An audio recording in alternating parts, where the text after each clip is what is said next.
ابراہیم ادهم رحمت اللہ علیہ واقعی در رب العالمین په بندگانو کې یو ډېر نیک بنده تیر شوی دی او وہ بادشاہ ہے کہ اللہ چې چاته ہدایت کول غواړي نو هغه ته د ہدایت موقع ورکړي. دی بادشاہ دی په تخت شاہی ناست دی او د بلخ بادشاہ دی. بلخ او بخارا او سمرقند او تاشقند دا ټول علاقې دي. دته چې الله ہدایت کو د دوه واقعونو ته ہدایت شوی دی. یو واقعه خدا سے و چې دی د شپې ودرې خوب ویني او په خوب کې ورته یو سړی راغی، دا هغه سړي نه اوښ شوی دی ورپسې ګرځي. ابراهیم ادهم دې تپوس کې هلکه څه کې؟ ما نه اوښ شوی دی هغه ګورم. نو یې اوښ په صحرا کې ګوره چې کوم ځای دشتي او بیاباني هلته اوښ پسې ګرځه. دا خو د بادشاه محل دی او دویم دریم چت دی، دلته اوښ څه کوي؟ ته اوښ په بادشاه محل کې ګورې، د اوښ د روکېدو ځای وپېژنه. دی ورته په جواب کې وایي هغه سړی وی خلکه دا د اوښ ځای نه دی، دا د بادشاه محل دی وی یو، دا د اوښ د کتو ځای بل ځای دی وی یو. وی څنګه تا ته دا خبره ناشنا ښکاري چې دلته اوښ ګورمه، دا د اوښ د کتو ځای نه دی، د بادشاه محل دی. نو ما ته هم دا ډېره ناشنا ښکاري چې ته الله په دې محلونو کې ګورې. ته چې رب العالمین ګورې او د الله معرفت پسې نښتې نو ته هم دشت او بیابان ته ځې. په دې نعمتونو کې او په دې د دنیا په دې بادشاهو کې ته الله نشي مونتی. یو خو یې داړلی یو ټک راغی. دویم یو ځل دی ناستو په خپل دربار کې یو فقیر راغی، یو نیک انسان، د هغه د دې مخ دونه روب و چې هغه په دروازه راغی نو چا کې جرأت نو چې چا ورته ویلی وي چې مه راځه ودرېږه. نیک په یو دروازه دننه شو، بلې له لاړ په هغې هم دننه شو، بلې له لاړ په هغې هم وردننوت. یو څوکیدار کې دا زړورتیا نه وه چې ده ته یې وی چې یاره ته دا ته څه کې او په کوم طرف روان یې. نیغ راغی د بادشاه د ابراهیم ادهم د تخت مخې ته ودرېد. خلک هم حیران شو، هم حیران شو. ورته ویې لکه څه کې؟ وی جي مسافر یم او دا سری د هوټل راته لګوندې ښځې ښکاره شو دلته راغی، هوټل ته راغلی. هغه ورته خو سری نه ده، دا څه شی دی؟ ساده سړي یا سری هوټل خو که ته ښار کې ګوره بازار کې ګرځه ورپسې، دا خو هوټل نه دی. دا څه ځای دی؟ دا خو د بادشاه محل دی. وی ښه وی ستا نه مخکې دلته څوک ناستو؟ وی زما پلار. وی د هغه نه مخکې دلته څوک ناستو؟ وی فلان کې. وی د هغه نه مخکې څوک ناستو؟ وی فلان کې. وی د هغه نه مخکې؟ وی فلان کې. وی چې په یو ځای دومره خلک تیر را تیر شي او لال راشي نو دا سری نیسه شي. سری خو هم دې ته وي چې کله یو راځي کله بل راځي کله بل راځي. یاره ګورې ډېره هوښیاره خبره. زمونږ دا دنیا ګورې ده سری. یو کور دې ستا نیکه جوړ کړی او ستا پلار پې راغی، پلار دې تلال ته پې رالی، اوس دې ته روانې ستا اولاد به پې راځي. یو ځمکه د خپلې شورګرې او میرې وګورئ، دا ځمکې ابادې کړې چا دي؟ چا پکې کار کړی؟ الاړل مړه شو نور پې رالل، هغې وکرله مړه شو لاړل نور پې رالل. هغه ته څو پشت او پیړۍ به په دې ځمکو تېر شوي. هغه خلک چې چا ړومبی په دې ځمکو کې کار کړي وي او دا دربونه یې لر کړي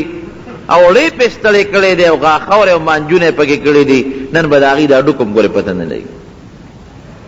د دنیا مثال دغه دی. دنیا خو داسې یو څیز د دنیا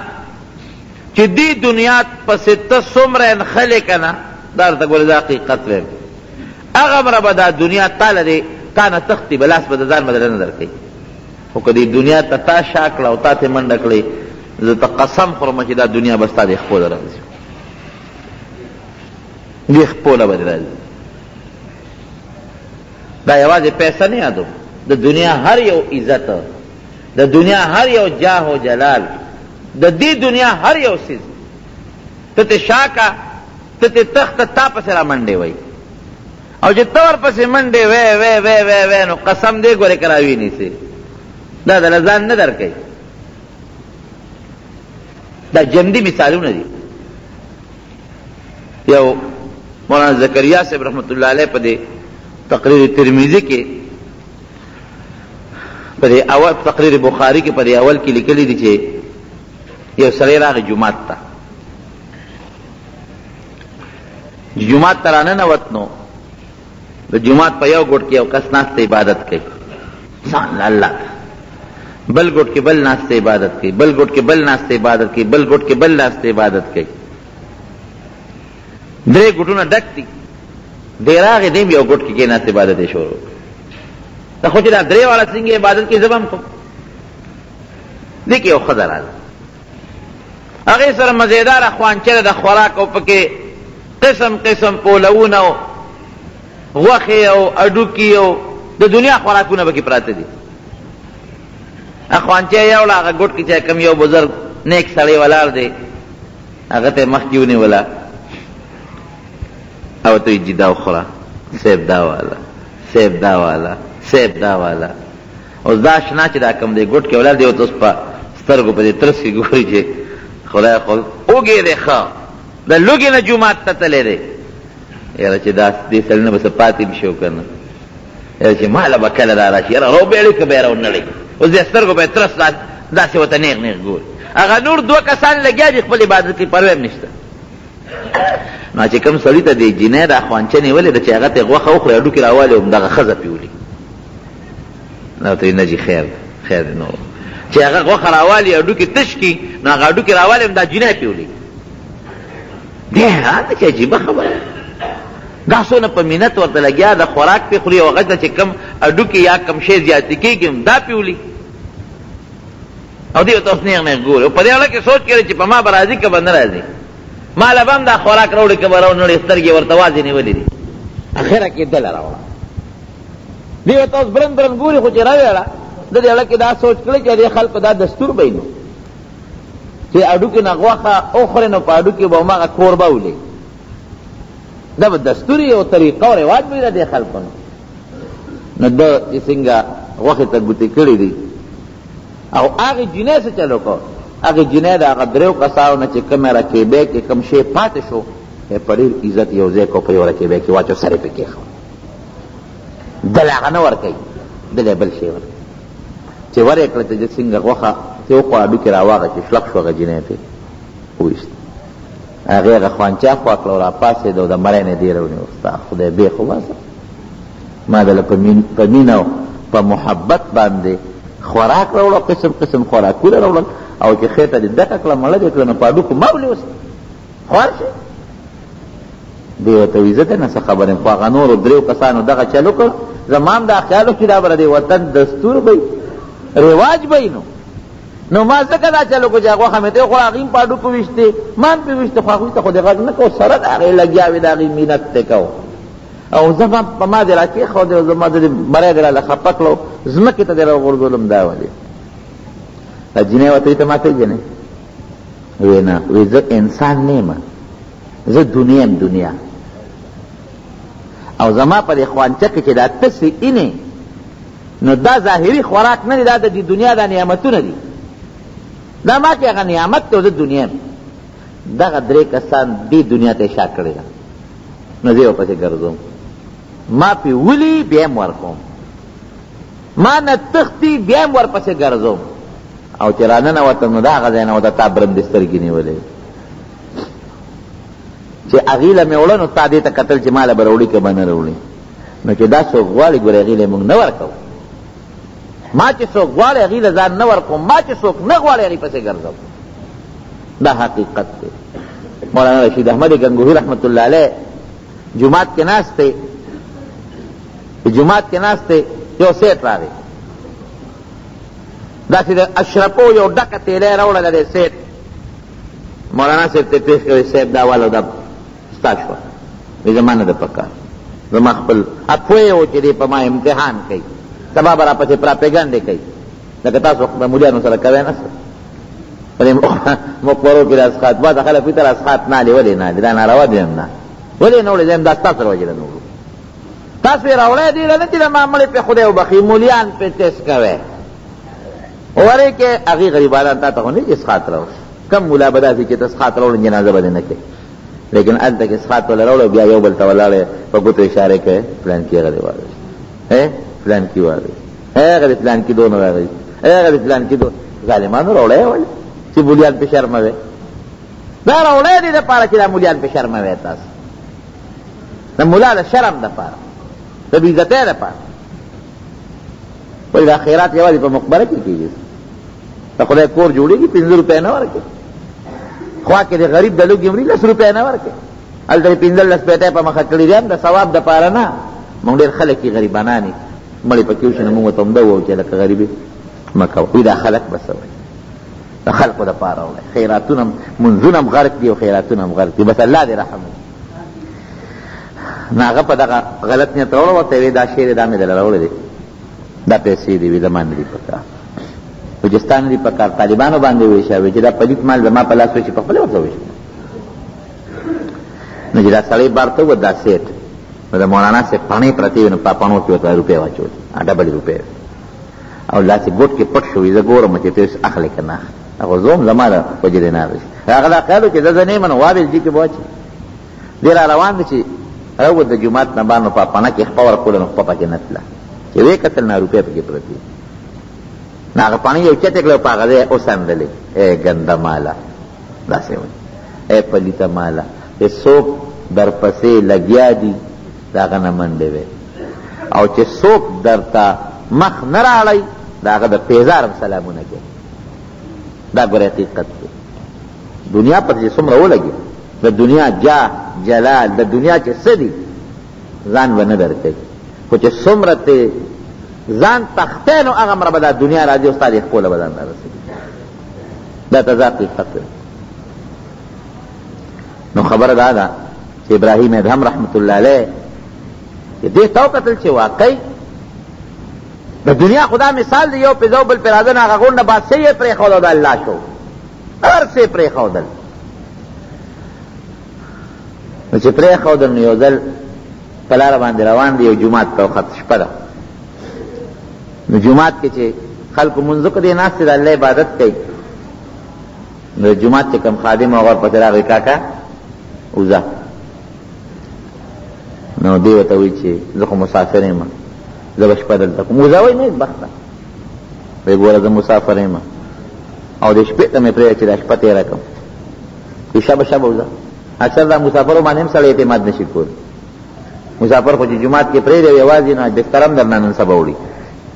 پخوا به مسافر رال جومات کې به ډېره کړل اوس یې پرېښودی نه یو کال زمونږ په د بدرخیلو جومات کې یو مسافر د شپې راغلی و دلته کې زمونږ هغه نړۍ لاله وه تور دلته اوسېدل هغې غریب بوله نوې بستره راوړه وایي مې چې یاره مسافر دی او ډېر نیک سړی دی نو نوې تولی بړستن مې ډک کړي و امې وله راوړل چې سار رالو مسافر هم نه تولی بړستن هم نو بچه اعتبار کې د خدای کورم قسم نه ګورې که مونږ د پیسې دپاره پرېښود د هغې بېعزتي یعنې چې زما په کور کې یو شی پروت چې څوک یې پټ کړي نو که پردي مې زنده ته زما بېعزتي وکړه زما ځای کې یو مېلمه راغی چا وله ډب ورکړ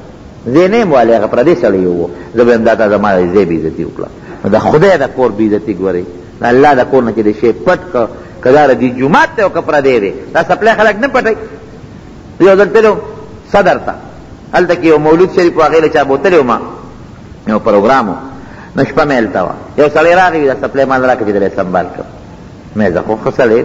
خپله مې ورکړه سهار چې تلم سپلی نه وي یو ځای غریب منډې وه بل ځای وه بل ځای وه هلکه دلته یو سړی و هغه وي دا څوک و مې یو سړی و وایي چې راکړه چې دلی سنبال کړم وایي به سنبال یې کړې اوس نور څه غواړې بله ورځ زما په خیال چې یو میاشته شوه د پېښور سره خوا کې یو کلی دی نوم یې نه علم هلته چا تقریر له بوتلی وم یو سړي رانه سپلی واخېستې او ډېرې قیمتي وې ما له چا دوبۍ نه راوړی قیمتي کیړی وې ما ته هغه چې چا راوړی ګورې مولوي صاحب خیال یې ساته وي دا هلته کې په دوبۍ کې ما 500 روپۍ اخېستې هغه چې بیا تقریر مې خلاص کړ یو سړی وغه رانه واخېست یو پېژنده مې هغه سړی هغه ته لکه د ما څپلۍ وي دا ځای مې کېښودی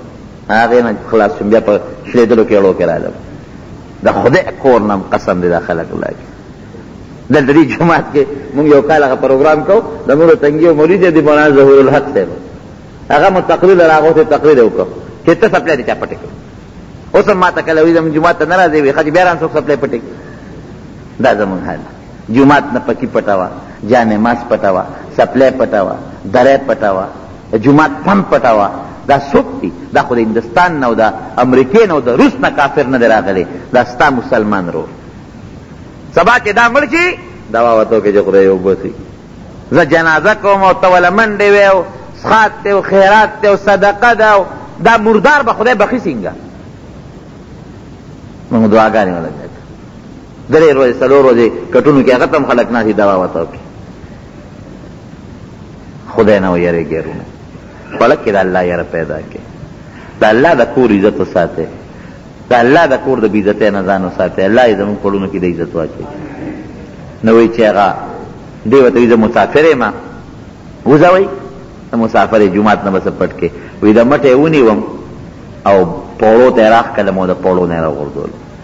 نه پوړۍ اوچتې وې ځمکه لاندې وه نو یو یو سر به مې د پوړۍ راته ډقار به یې کو د ځمکې د ویښله راوستل چا دې تپوس وکړو ابراهیم ادهم ته خو د الله دپاره بادشاهي پرېښوده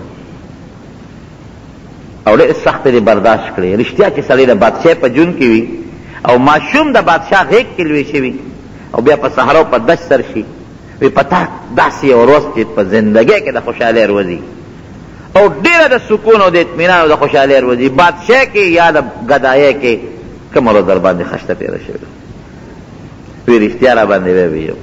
وی صرف په زندګۍ کې یو ټیم ورځ نه یو ټیم په ما ډېر زیات خشته او د اطمینان او د سکون تېر شوی دی او هغه وخت پسې ډېر خفه یم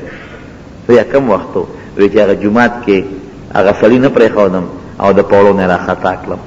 او د جومات یوې یوې پوړۍ له مې سر راته او ډک به یې کو او دغې وخت کې د الله تعالی د ذات او د الله تعالی د صفاتو زما د زړه ته او زما د ذهن ته هغه کوم کیفیات او خوشحالۍ راتلې دغه ما چې ته په خپل ژوند کې نه دي کړي الله دین د کې خدمت کې چې څومره کړاو درته رسېږي نو الله هغې کې هم څه ډېرې لویه ترقي او ډېره فایده ورکوي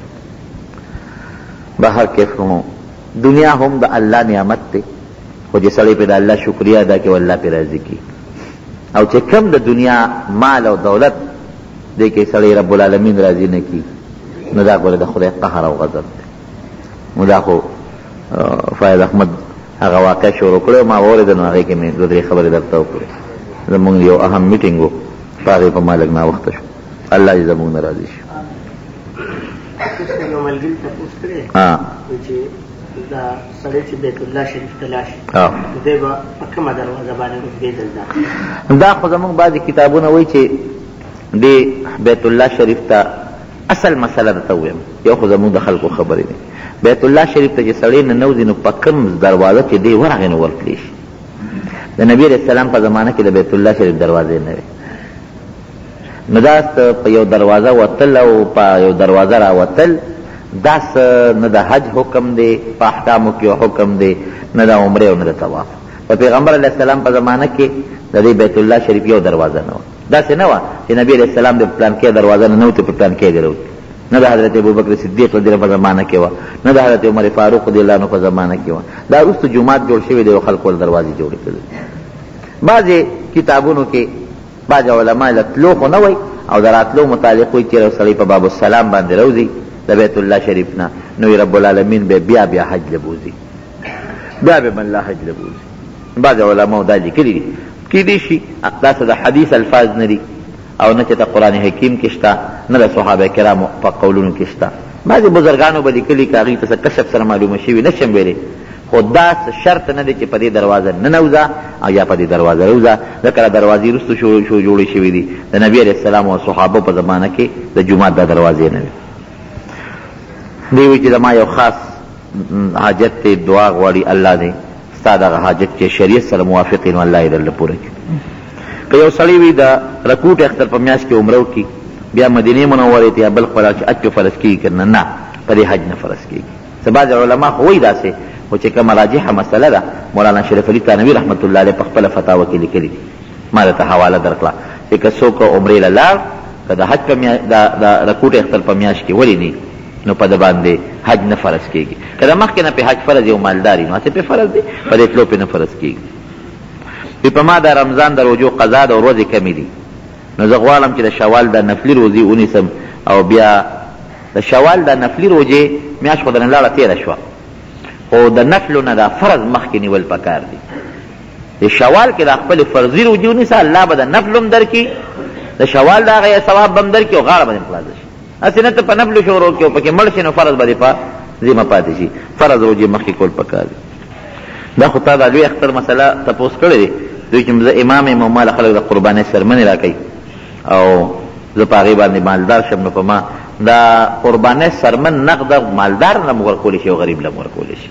چې خرڅه کړي نو پیسې به بیا غریب له ورکوي، او چې خرڅه کړي دي نه که نه نو چې نقد سرمن وي هغه مالدار له ورکولی شي او غریب له ورکولی شي. ګران اورېدونکو، د شیخ الحدیث مولانا محمد ادریس صاحب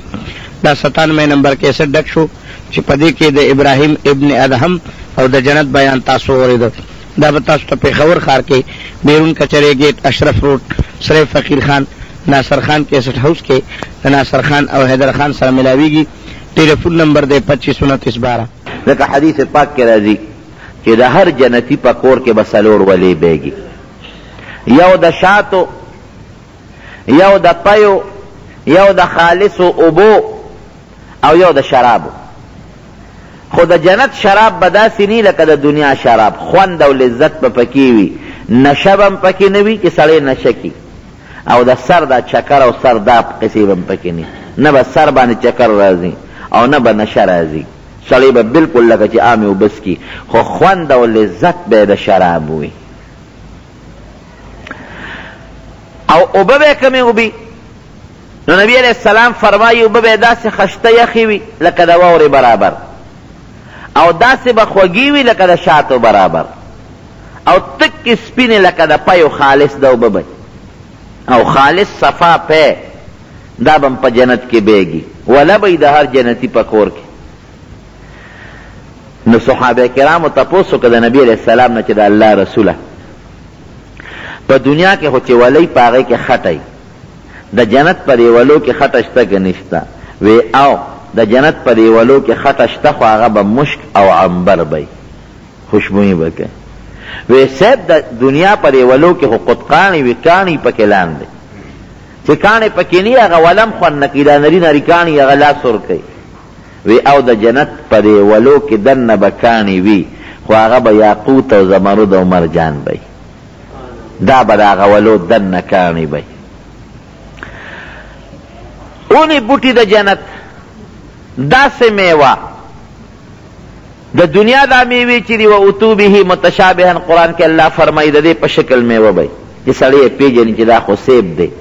دا کیله ده، دا مالټه ده، خو په ورکوټیوالي کې به دومره نه لکه د دنیا دا چې ده. ولې؟ ځکه هلته انسان به ورته غټي، دلته زمونږ قدره کوټه دی، او هلته به د هر جنتي قد 10 گزه به اوږدې دی، او 3.5 گزه به دی د دنیا په گزونو پلني.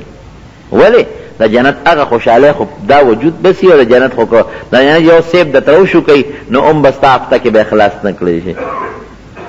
نو چې میوه غټه ده چې وجود وله غټي، چې ښه په سر او په خوشحالی باندې هغه خوشحالي سړی برداشت کي، نو 10 گزه اوږد زمونږ په گزونو 3.5 گزه پلن به وجودي، هغې له به میوې هم غټې غټې مزیدارې. لیکن د جنت میوه به داسې نه چې د دنیا میوه دی، هغې کې سخا میوه نشته، چینجې پکې نشته، پیکه پکې نشته،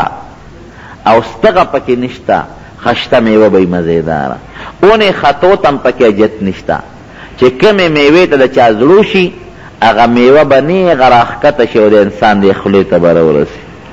او ته به یې روشوکې. انځلو ته ضرورت نشته چې دا زه ووینم په دې دوړه ده او دا ګند دی، نه پاکه صافه میوه، خو چې تی سنګ روشوکې په حقه ځای به هغې کې په هغه ساعت بله میوه زرغونه شي، بله به پکې وشي. دا د جنت میوې دي، هر قسمه میوه، د هر موسم میوه دا تا ته په جنت کې ملاویږي. یو صحابی تپوس کی دا اللہ رسول پا جنت کی دوڑا شتا وی او خود دو دنیا دا خوری دوڑا نا دوڑا بیسی ابا زعفرانی زعفران سمر قیمتی شی دی و سمر خوشبوئی دی جنتی را چی اللہ تعالی کم کور جوڑ کری دا ادنا جنتی کور چی دا طولو نا کم جنتی حدیث پاک کی رازی دا مسلمانان چی کم بدعمل دی دا با جہنم تلال شي نو جہنم نه بیا الله وباسي چې دا چا ډېره ګناه ډېره سات به تېروي چې دا چا لږه ګناه ده لږه موده به تېروي د ټولو نه اخیري سړی چې په جهنم کې پروت دی مسلمان چې ده د دومره زیاته ګناه بل چا نه کړې دی به ته الله په آخر کې راوباسي نور به یې د نه مخکې دا لږ لږ ګناهګار دا به ایستی وي دی به اخري هغه غټ ګناهګار چې د ده نه زیات ګناهګار بل څوک نه خو یاره ایمان یې وي دی به ته الله راوباسي د جهنم په دې غاړه به یې کښېنوي نو دی به وایي چې یا الله شکر دی تعالی حمد دی چې د دې مصیبت نه خو دې خلاص کړم په دې غاړه به یې ناست دی نو چې سړی د لوی مصیبت نه خلاص شي رکوټي ته غاړه ایږدي چې په دې غاړه یې کښېني د جهنم ته به ګوري وایي دا الله لوی حمد دی چې تا نه خو د خدای خلاص کړم نو چې څه موده تېره شي نو دا نور وجود به یې ټیک شي او دا مخ له به یې هغه تو راځي دی به یا الله یو سوال درنه کوم دا د جهنم نه مې دا مخ بل طرف ته واړوه ډېر ګنده شی دی او ډېر سخت د عذاب شی دی او ډېر تو راځي مخ یې راله وسوځو دا مخ را دی بل طرف ته واړوه بس دا سوال درنه کوم نور الله تعالی لوی حمد دی چې د غم نه دې خلاص کړم الله دې مو ساتي ګوره ډېره ګرانه خبره الله رب العالمین به ورته فرمایي بنده دا مخ به دله راوانو خو هسې نه چې بیا بل سوال وکړي وایي الله بل نه غواړم دا یو سوال مې قبول که مخ مې راواړه او بل یو پوټی شی نه غواړم وی ګوره وی وعده مې ده ارش الله به فرشتو ته حکم وکړي اویاړوی دی بل طرف ته نو مخ به دی بل طرف ته راواړی نو چې دا مخ دی بل طرف ته راواړی دا فضا به وویني ده خو به په لکونو کاله په جهنم کې تېر کړي په زرګونه کاله به یې تېر کړي هر څه به ترې د دنیا هغه خوندونه یېري چې دی وویني دی به حیران شي چې یا الله دې خوا هم خلک شته سورې م شته سورې به وویني اوبه به وویني نو دا شا به یې ته ووایي او دې خوا چې دغې ته وګوري نو دی به د اړه کې وایي چې لږ غټ سوال مې کړی وی نو ښه به و نو چې څه موده به غلي غلي بیا به یا الله دا مخامخ سورې دی لږ غوندې سورې دی لږې غوندې اوبه دي ورسره نو رب العالمین ما دقې سورې ته ورنږدې کړه چې لږ د دې لاندې شم د دې تغ نه خو خلاص شم او لږې غوندې اوبه دي یو څو ګوټه چې ده اوس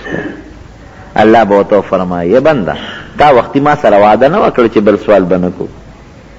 وی الله بس دا یو مې قبول که دې بله کې وایي که د دې نه غټ سوال وکړم هسې نه الله په قهر شو بیا مې جهنم ته ونه غورځوي یریږي به غریب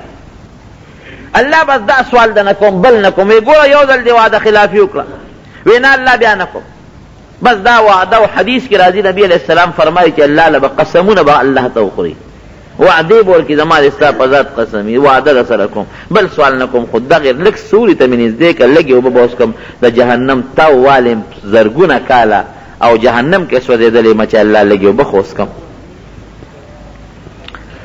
نو به الله تعالی به ورته بیا وایي چې ښه نو دا به دې قبول کوم خو بل وي نه بل سوال نه کوم فرښتو ته به حکم وکړي را پرېږدي هغه لږ سوري له به راشي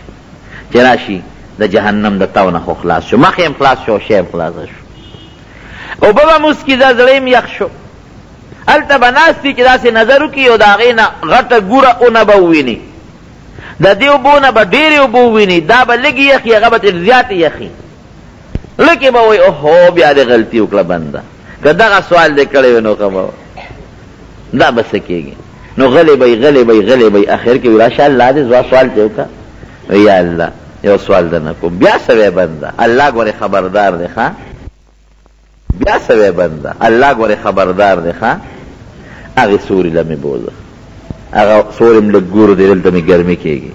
او هغه اوبه م لږ یخې دي او دا اوبه هغسې یخې نه دي یا بنده نو تا دوه ځله سوال ونه کړه وایي بس الله دا یو مې بل ومنه وایي تا چې قسمونه خوړلې او دا وعدې دې را سره کړې وې وایي بس الله دغه مې څه کړي خو بس دا یو سوال ده نه اوس بل کوم بل نه کوم وایي ګوره بل به وکړې وی خدای ستا په ذات مې قسم چې بل به نه کو یو قسم نه دوه نه حدیث کې راځي قسمونه به وخوري او یو وعده نه حدیث کې راځي وعدې به الله ته مخکې کوي چې بل نه کوم خدا مې بس ومنه. بس دغه ګور سورې دی، بس دغه یو چې نصیب شي نو لکه چې جنت هر څه راته میلو شو. هلته به الله نږدې کړي، هغې کې به دې لامبي، هغې کې به کېمني، خو چې هلته ور نږدې شي د جنتیانو دا شور به واوري. او هلکه دا خو د دیوال نه خوا شورم شته، دا جوړه جنت دی. ښه زما ملګري جنتیان جوړ دی کې دننه ناست دي. او دا څو شو؟ دا سوال خو مې بیا نیمګړی کړی دی چې دا سوال مې کړی دی، اوس دې غریب په دې کې دا سوال کولی دی چې ما جنت ته نږدې دننه کا. هسې نه که جنت غواړم او الله غصه شي واپس مې دې دوزخ ته رونه غورځوي چې ښه ناشکره د لوی بلا مصیبت نه مې خلاص کړې، لا اوس جنتونه غواړې تا کړی څه دي؟ نو د الله خو یو خبره ده، بیا الله سره خو سړی حساب کتاب نشي کولی. وی رب العالمین داسې یو سوال دنه کوم ډېره موده به چپې، بیا څه وی؟ یا الله د جنت دې دروازې ته مې ور نږدې کړه. دې کې مې ډېر یاران دوستان دي چې هغوی خو ووینم. نو الله به ورته بیا وفرمایي بنده نو تا اوس قسمونه ونه خوړل، وعدې دې را نه کړه چې بل سوال به نه کوو، نو بل سوال دې وکړه. یو سوال دوکه، بیا دوکه، څومره دوکه بازې. نو دې به بیا الله ته قسمونه وخوري چې بس الله دا اخري ځل دې نه پس بل سوال نه کوم چې مې وکړه چې څه دې خوښې را سره وکړه، او قسمونه هم درته خورم خو الله دا یو سوال مې قبول کا چې دا خپل ملګري خو په دې جنت دې دروازې نه لګوي نه. نو بیا به قسمونه او وعدې وکړي، نو الله بیا راوړي د جنت دروازې ته به مخامخ کښېني. نو چې کښېني او د جنت هغه هر څه وویني، هغه خوشحالۍ وویني، جنت کې هغه میوې وویني، په جنت کې هغه خوشبویه وویني، هغه خپل یاران دوستان وویني، نو بیا کوم ځای په ځان ټینګېدی؟ نو بیا به غلی به نو یا الله یو سوال نه کوم. بنده بیا څه وی؟ وی د جنت ته مې خیر دی ور داخل کړې، دیوال سره به کښېنم خو چې لږ ورننوځم، لږ به مې وردننه. نو رب العالمین به دغه ځای کې وخاندي. حدیث کې راځي د الله داسې وجود نشته لکه زما ستا چې دی، هغه الله د شان سره مناسب دی، خو د الله خندا د الله خوشحالي ده. الله به وخاندي، نبی علیہ السلام وخندل په خپله، وی الله به وخاندي او وی به چې ما غدرک یا بني آدم، بني آدم څه دوکه باز دی، څه وعده خلاف، څومره قسمونه دې خوړل،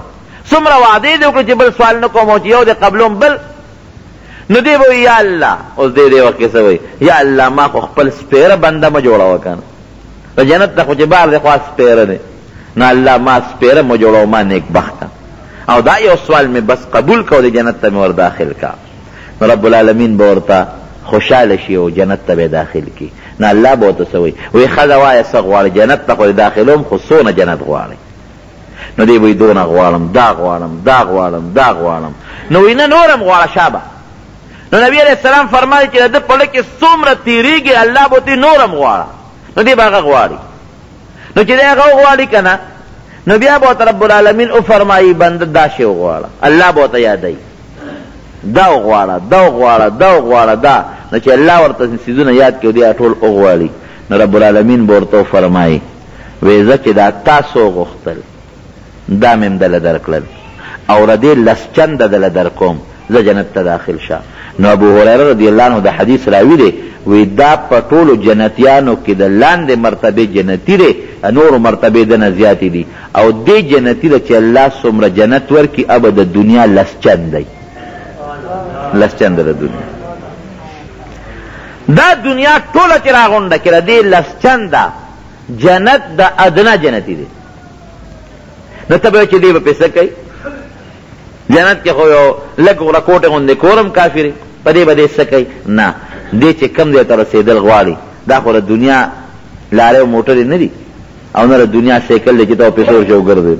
او یا په خپو منډه وې، نه، که ته یو ځای ته تلل غواړې نو سترګې به پټې کړې او هغه ځای به په دې زړه کې راولې، هلته به ورسې.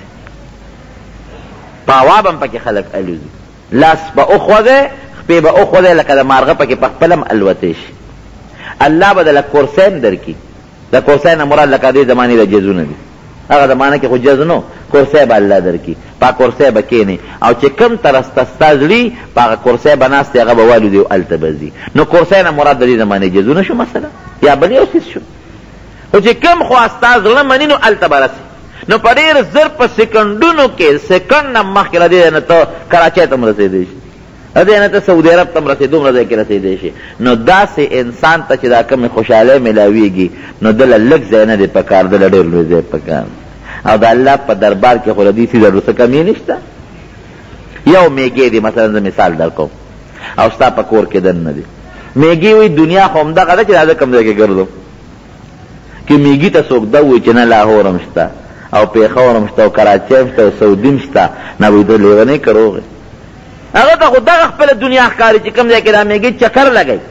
د هغه ذهن دا نه دي چې را سوات هم دی او سیند هم شته او اون هم شته او دریابونه هم دي او دونه دنیا هم ده او امریکا هم ده او کابل هم دی او برطانیه هم ده. میږي دا چېته مني. ولې؟ ځکه د میږي هغه دماغ دونه محدود دی چې کوم ځای ګرځي هغه وي دنیا هم دقه ده. دقه رنګې ګورې زمونږ او ستاسو دماغ هم دی. زمونږ مثال د میږي نه هم کم دی. مونږ ته حقه دنیا ښکاري چې څومره زمونږ نظر لګي، لیکن داسې انداز دی لکه میږي ته چې دا بار دنیا شته خو هغې نه مني، هغه عقل یې نه دی. دقه رنګې دغه جنتونو خوشحالۍ د رب العالمین شته خو زمونږ او ستاسو عقل یې نه اخلي. دا نه جنتي دی. هر انسان له رب العالمین حدیث کې راځي 2 او یا ښځې په جنت کې ورکړي، هغې ته حورې وایي. حورې 2 او یا دا د هر انسان دی. او هغه حورې به دومره خوبصورت وي، حدیث پاک کې راځي چې د هغې د پنډۍ نلې به بار ښکاري، هغې کوبس کې نه هغه اوبه پکې بار ښکاره کېږي. او د هغې په سر چې کوم سرپیچک او لوپټه ده، نبي علیه السلام فرمایي د هغې قیمت د دې ټولې دنیا نه او دنیا کې چې څه د هغې نه زیات دی. نبی علیہ السلام فرمائی جنتی خدا چې کومه خوشبوئی پورې کوي که د هغې خوشبوئی دومره اندازه لکه چې په نوک د پاسه کې دی، نوک د پاسه خو ډېر معمولي شی راځي،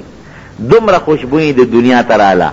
نو د دنیا د ګوټ ګوټ پورې به دا خوشبوئی خوره شي، څوک به د خوشبوئی د لاسه ژوند هم تېر نه کړي.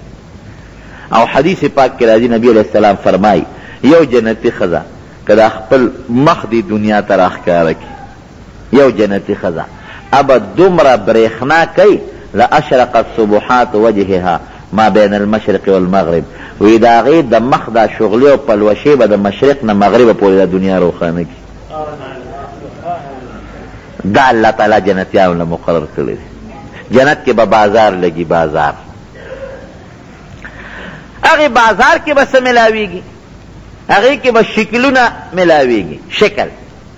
زه اکثر طالبانو ته دا وایم که یو سړی د دنیا کم نعمت حاصلول غواړي نو الله تعالی ورکوي، چاله ورکي چاله نه، خو چاله خو یې ورکي که یو سړی د هغه وي بادشاهي نو ډېرو خلکو له الله بادشاهي هم ورکړي. یو سړی وي نو زما دومره زره جربه جایداد نو ډېرو له خدای دا هم ورکړی. یو سړی وي ما له دومره مال نو ډېرو له الله دا مال هم ورکړی. لیکن که یو سړی دا وي چې زما دا خپل شکل نه دی خوښ، زما د فلانکي د سړي په شان شکل خوښ دی، دې دا حاصلولی شي نه. د چا چې څنګه رنګ د تور دی که سپین دی همغه به وي، چې څنګه سترګې دي همغسې به وي، چې څنګه خوله ده همغسې به وي، چې څنګه غوږونه دي همغسې به وي. دا نه په اوټونو تا ته شکل بدلېدی شي او نه په پیسو بدلېدی شي او نه په دواګانو دې بدلېدی شي. بس دا الله یو فیصله کړې ده، خپل شکل په یو طریقه نشي بدلولی. لیکن جنت کې چې بازار ته ورشي هلته به شکلونه لګېدلي په شیشو کې بند، دانچې به ډیزاینونه به نو خلک به ګوري. نو که ستا په هغې کې یو شکل خوښ شو چې دا شکل زما خوښ دی نو هغه دروازه به کړکۍ کولو کړي او په هغه شکل کې به ورننوځي او مقه شکل به جوړ شي. شکل هم ستا په خپله خوښه دی. زما خو داسې پوزه نه راخوښه ده، بل شان مې خوښه ده، دا رنګ مې نه دی خوښ، دا رنګ مې ځان له خوښ دی، دا اندازه مې نه راخوښه، دغه اندازه مې خوښه ده. نو چې کم شکل دی خوښي، کم رنګ دی خوښي، اقصې به شي. خو یار یو څیز دی، داسې نښې نښانې به د خپلې الله پاتې کوي چې په هغې د هغه خپلې ښځې وپېژني چې د پېژنګلونه ونه ځي. شکلونه به هم درته میلاوېږي. او د جنت په بازار کې خرید و فروخت نشته چې ته شی واخلې او تا تاسې په خپل کور کې میلاوېږي. د جنت بازار کې به جنتیان یو بل سره ملاقات کوي، یو به یو بل سره میلاوېږي، بل به بل سره میلاوېږي او داسې به خوشحاله یو بل سره. ځکه نبی علیه السلام فرمایي نه هلته بیماري شته، دنیا کې په سړي غم بیماري نشته، نه هلته عمر تېرېدل شته چې په کوم عمر هم په هغې به، نه هلته مرګ شته، مرګ هم نشته، نه هلته د دنیا دا غمونه شته. که دنیا کې یو سړي د پلار یو بل له وجلي که نه او دنیا کې یو بل سره روانه وي هلته به رونی. بس د دنیا دا بغضونه دا په دنیا کې پاتې، هلته به یو ورورولي وي لکه سړي یو سړي وړه چې دی داسې به لکه وروڼو منځ کې اختلاف کیدی شي د سړي وړه کې خو اختلاف نه کن داسې به لکه یو انسان اس اختلاف بغض حسد روانې جګړې فتنې دا به بالکل نه لاړې پکې نشته چې لاړې وتوکې لاړې ماړې نشته په هغې کې د پوزې دا بلا چې خلک توکي دا پکې نشته لوی او دسماتې نشته راکوټې او دسماتې نشته هلته چې سړی موړ شي یو اګرمې به وکړي د هغې نه به هم داسې خوشبویي لاړه شي چې د دنیا خوشبویي هغې ته نه رسي بیا به وږي شي خوله به تې وځي خو خوله به یې داسې خوشبویي کوي لکه د بهترینو خشته خوشبویه په شان خوشبویه به نه به متیارې سړي له ورځي نه به لوی دسماتې ورځي نه پکې لاړې توکل شته او نه پکې نور څه ګندونه مندونه شته دا قصې پیسې په جنت کې نشته نو سړی به خوشحاله همیشه خوشحالي به نه د ډاکټر ضرورت شته او نه د بل څیز ضرورت شته او چې کومې محلات دي محلات نو د کور یو خښته به د سرو زرو وي بله به د سپینو زرو به او داسې محلات وی چې دننه نه به بار ښکاري بار نه دننه نو صحابو په زمانه کې خدا قصې نه وي هغې به دا به څنګه اوس د تاسو په خپله ولیدل د شیشو دا محلات چې دي کله یې دننه ناست دي بار ورته ښکاري بار نه دننه ښکارېږي داسې اعلی محلات وی نو چې دوی جنت ته لاړ شي یو بل سره به ملاقات وکړي نو په هغه ملاقات کې چې کور ته بیا راشي نو ښځې به دوی ته وګوري نو دوی به د دوی به نوره خوشبویي او خشتوالی زیات شوي او د ښځو به د دوی نه زیات هغه خشتوالی ښکاره شوي زیات شوي به او په هفته کې یو ورځ لکه څنګه چې زمونږ د دنیا افتر او مونږ د جمعې مانځله راځو ګورې په جنت کې شپه نشته یو شان ورځ ده یو شان ورځ به شپه پکې نشته نو چې هفته کې د هفتې په اندازه باندې یو ځل به را ټول جنتیان راغون شي ټول به ځي یو ځای ته چې ډېر د خوشحالۍ ځای دی ټول به ځي چا ته به د سرو زرو کوسۍ لګېدلي چا ته د سپینو زرو چا ته د نور چا ته د زمرودو چا ته د نورو څیزونو اعلی اعلی کرسۍ به او په هغې به ټول کښېني او څه ته به ځي د رب العالمین دیدار له به ځي چې الله ورته خپل ذات وښایي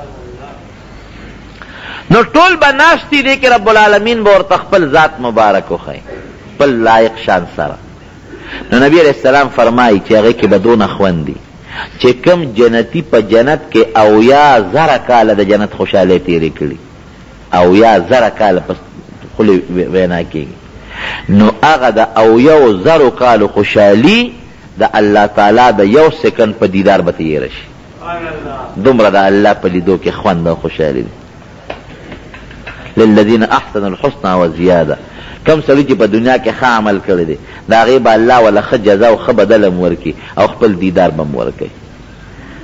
نو حدیث پاک کې نبی علیه السلام چې فرمایي نو یو قرات پکې روایت پکې نام چې انا اجزا به د جنت د جنتیانو د بدلونو نه یو بدل د رب العالمین دیدار هم دی چې ته به الله تعالی خپل دیدار ورکوي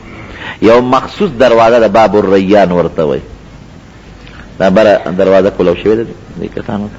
بار کسانو ځای نشته بره دروازه ورته کولو باب الریان ورته وایي باب الریان ورته ولې وایي دغه ځای به یو خشته نهر مزیداره وله بیږي نو په دغه وله چې ابه صرف روجهدار به پې داخلېږي بل څوک نه نو چې روجهدار په هغه وله ورځي نو د هغې نه به اوبه څکي نو نبی علیه السلام فرمایي چې یو ځل د هغې ولې نه چې اوبه وڅکلې عمره به بیا تږي نه شي وردان دا تاسو زه خبره کوم د جنت دا خوراک چې خلک خوري وږي کېږي به نه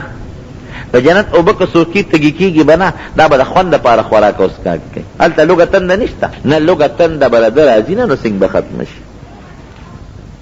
یو صحابي د نبي علیه السلام نه تپوس وکړو وی د الله رسوله وی جنت کې به څوک فصلونه کري وی او یو سړی وی هغه به رب العالمین ته دا درخواست وکړي چې یا الله زما غنم وتړه شوی دی غنم کرم نو رب العالمین بوله تخم ورکی نو دی بلل شي ځمکې له هغه تخم به پکې وکري نو پرب په سترګه کې به هغه تخم زرغونم شي ابه کامیابم شي ابه لوم شي او د هغې نه به ډېري ډېري غنمم جدا شي نو الله به ورته وفرمایي وی واله ای بني آدمه ستا خېټه په یو شي نه ډکېږي ته اوس غنم څه کوې د خدای نیکبخت تیاره ډوډۍ ده راځي په غنمو څه کوې تیار درستخان به راځي او ګوره دنیا کې خو چې سړی عامه ډوډۍ خوري نو اخو سړی هر څه خوري خو چې دې میلمه شو د میلمستیا ډوډۍ بل شان دي. نو جنت کې به هر وخت چې سړی خوراک کوي نو هر وخت به میلمه اما ډوډۍ بني د میلمستیا خوراک واجب هر وخت به جنت کې میلمه او میلمه به د چی میلمه به د رب العالمین نزلا من غفور الرحیم. هر وخت به د خوراک د میلمستیا به د الله د بل چا بني. نو چې د میلمستیا خوراک دی می او ویم د رب العالمین نو دا غي اندازه استادو لګو. نو خبره مې دې پورې کوله چې د جنت دغه خوشاله دي، لیکن یو سکند چې د الله تعالی دیدار اوکې د جنت دا او 1000 کال خوشاله بدر نه یې او یو سیز درته بل خیم چې اره روزه کې زه بیانوم، صلات تسبیح خامخا کوي. صلات تسبیح داسې یو منځ دی چې نبی کریم صلی الله علیه وسلم خپل تر د حضرت عباس رضی الله عنه دا د پیغمبر علیه السلام څخه کتره دی خپل او ډیره انتهایی محبت د نبی علیہ السلام د سره او د پیغمبر علیہ السلام سره دومره مینه و د نبی علیہ السلام سره چې پیغمبر علیہ السلام په مکه مکرمه کې نو د مینا په میدان کې یو غونډه لاندې د حج په دې موسم کې د مدینه شریفه خلک راغلي نبی علیہ السلام له دعوت ورکړ وې ته موږ سره مدینه شریفه ته لاړ شو. دلته دا خلک تنګي او موږ سره مدینه شریفه ته لاړ شو، بس الته باندې موږ حفاظت کوو، څوک درته غږ نشي کولی.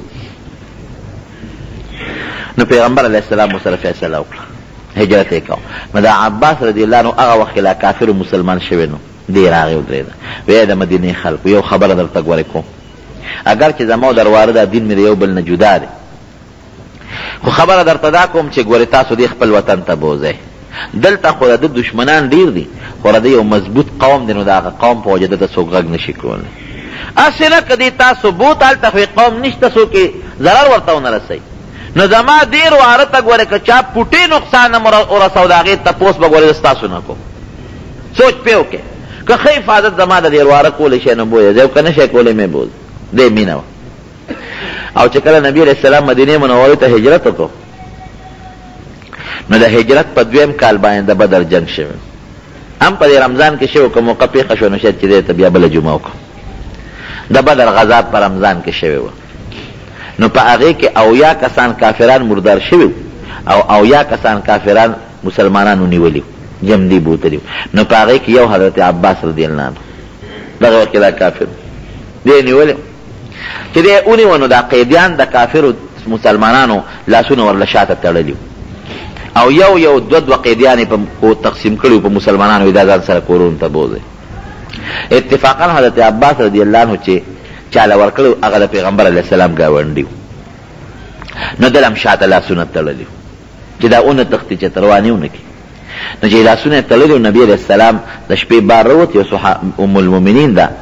هغه فرمایي وی نبی علیہ السلام به کله دننه د کوټې نه بار راوته او کله به کوټې ته دننه کله به دننه کېده او کله به بار کېده.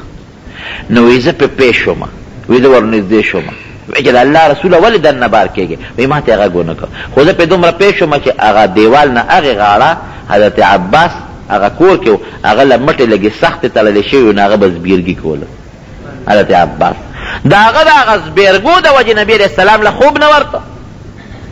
کله به دننه کېده کله بار کېده، لیکن دومره انصاف و په نبی علیه السلام کې چې نور قیدیان هم لاسونه تړلي دم تړلي دا سفارش یې نه کو چې د ما تر لاسونه ګورې نرم کې د ټولو به یو حال. نو دا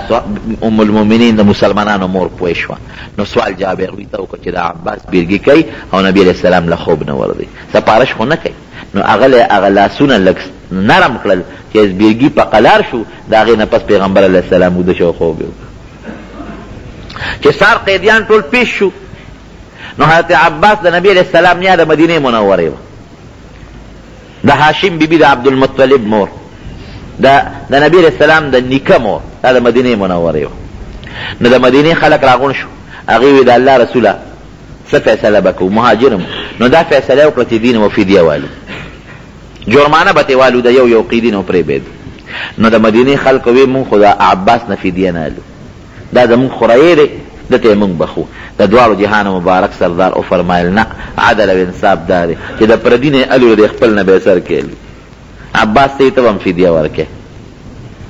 عباس ورته وی د الله رسول ته خو پتر چې د مسلمان خو پټ مسلمانم کافر په زور راوسته ځان سره ورته وی کاکاجي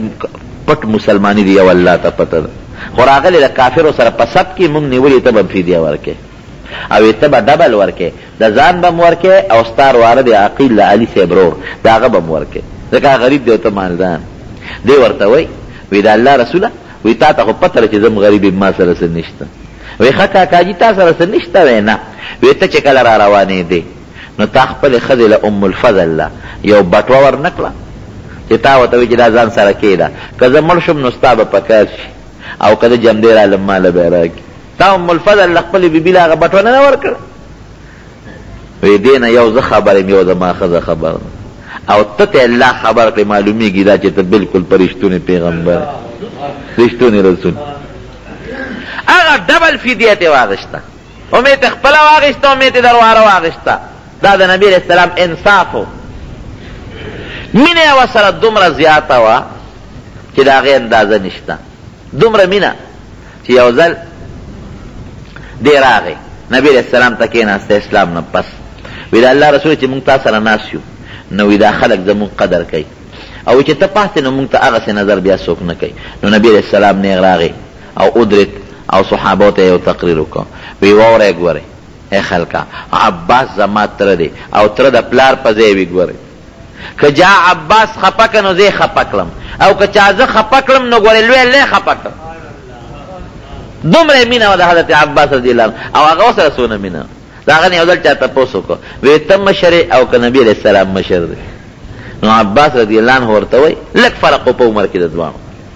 وی ته مشر که نبی علیه السلام مشر دی؟ وی انا اصن وهو اکبر. وی په عمر کې ته زه زیات یم او نور مشر هغه دی. ګوره ځکه هغه پیغمبر دی مونږ په ایمان راوړو نو نور مشري د نبي علیه السلام ده، یاره عمر ته زما زیات دی. دغه حضرت عباس رضی الله عنه یو ځل نبی علیه السلام ځان سره کېنو دومره چې نږدې تریم وي او مینه م وي نو د پیرزونې شی به ورته ښایي. وی کاکاجي یو شی درته نه ښیم، یو ډالۍ دله نه در کوم، دا ګوره د نبي هم الفاظ، یو څیز درته نه ښیم، یو ډالۍ نه در کوم، یو تحفه نه در کوم، داسې یو څیز نه در کوم چې لس قسمه ګناهونه د الله وبخي. کاکاجي وی داسې شی به در کم که تا هغه وکړو نو واړه او لوی ګناهونه زاړه او نوي پټ او ښکاره دا به درته الله تعالی ټول دا ګناهونه وبخي، لس قسمه به درته الله وبخي. او بیا ورته نبي علیه السلام فرمایي چې کاکاجي که دروازې کولی شي روزانه یې کوه، که روزانه نه شي کولی نو په هفته کې یو ځل کوه، که هفته کې نه شي کولی میاشت کې یو ځل کوه، که میاشت کې نه شي کولی کال کې یو ځل وکړه، او که کال کې هم نه شي کولی هر کال نو عمر کې یو ځل خو یې خامخا وکړه. نو صلات تسبیح یې ورته وښو. نو ګوره نبي علیه السلام خو لس قسمه ګناه پرې معاف کېږي او ورته فرمایي چې روزانه یې کوه، روزانه نه نو په هفته کې کوه، که نه میاشت کې کوه، که نه عمر کې یو ځل. صلات تسبیح څه شی دی؟ د څلورو رکعاتو نفلو نیت به وکړې، عام نفل چې څنګه ته کې څلور رکعاته نفل، او هغه وخت کې به دا مونځ کې چې کوم د وخت کې نفل صحیح کېږي، نفل چې کوم وخت کېږي، چې کوم وخت کې نفل نه کېږي دا مه کوه. لکه د سهار دغه نه پس د نور د سبا د خطو نه پس به نه کې تر نور خطو پورې، بیا چې کله نور روچت شي نو بیا کولی شي تر د ماسپښینه پورې، ماسپښین نه پسې تر مازدیګره پورې کولی شي، او د مازدیګر د مانځه نه پس تر ماښامه پورې بیا نه کې، او د ماښام نه پسې هم کولی شي، د شپې هم کولی شي. نور خطو وخت کې نور چې په دې منځ ودرېږي او نور چې پرېږدي د درې وختونو کې بیا نه کې. څلور رکعاتو نفلو نیت به وکړي. عام دو طریقې حدیثو کې دي خو چې کوم اسانه طریقه راغله درته ښیي. نو چې ته سبحانک اللهم وبحمدک ووایې وتبارک اسمک وتعالی جدک ولا اله غیرک، نو پنځلس کرته به ووایې سبحان الله والحمد لله ولا اله الا الله والله اکبر. دقه پورې حدیثو کې دي سبحان الله والحمد لله ولا اله الا الله والله اکبر. دا بسم الله پکې په سر کې په سورۃ تسبیح کې نشته، ها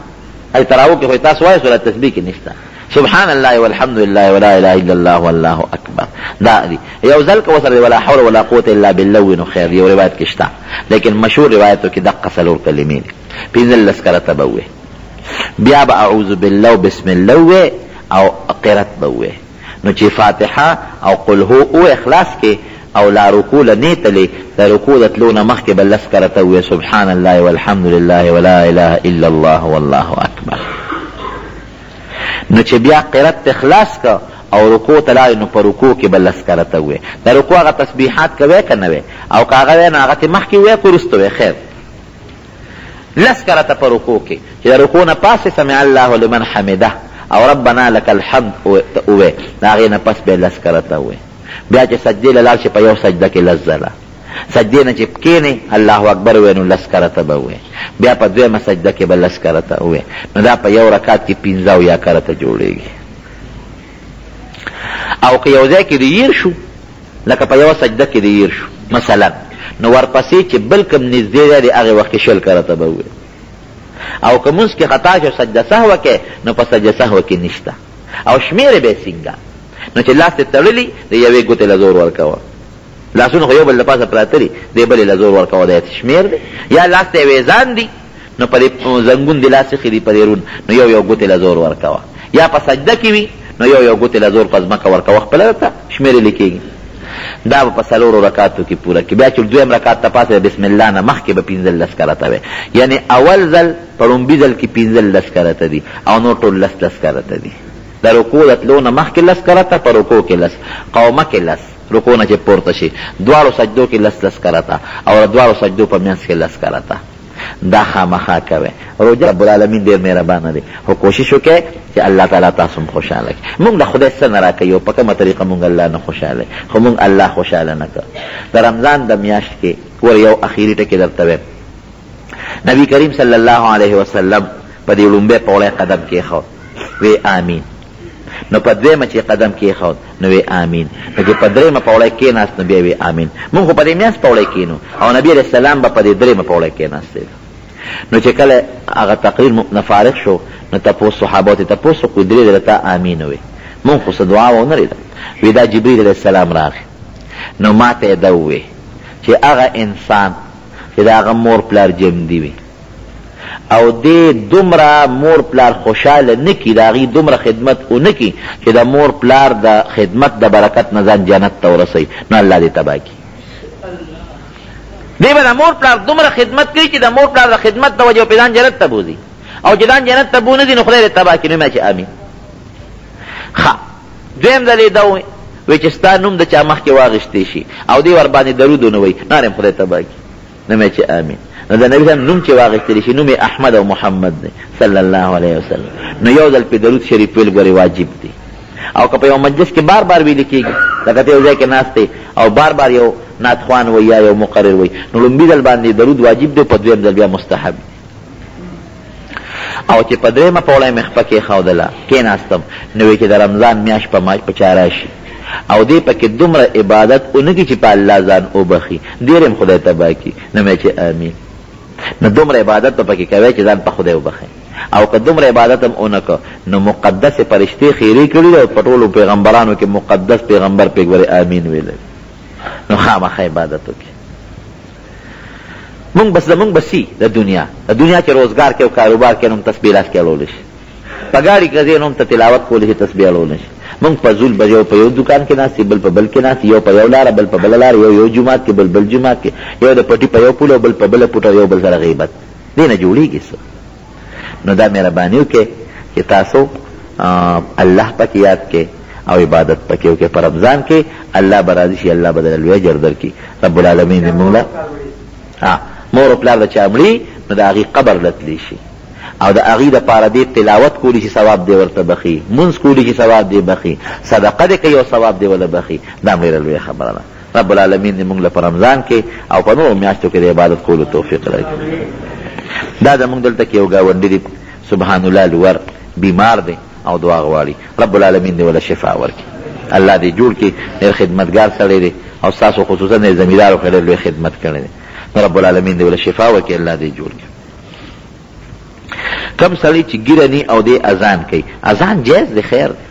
اذان کې ګیره او ناګیره دواړه لازم نه وي. ښه دا چې په سنتو برابر یې هغه د اذان وکړي، لیکن که یو سړي ګیره نی او اذان کوي نو پروا نشته کولی شي.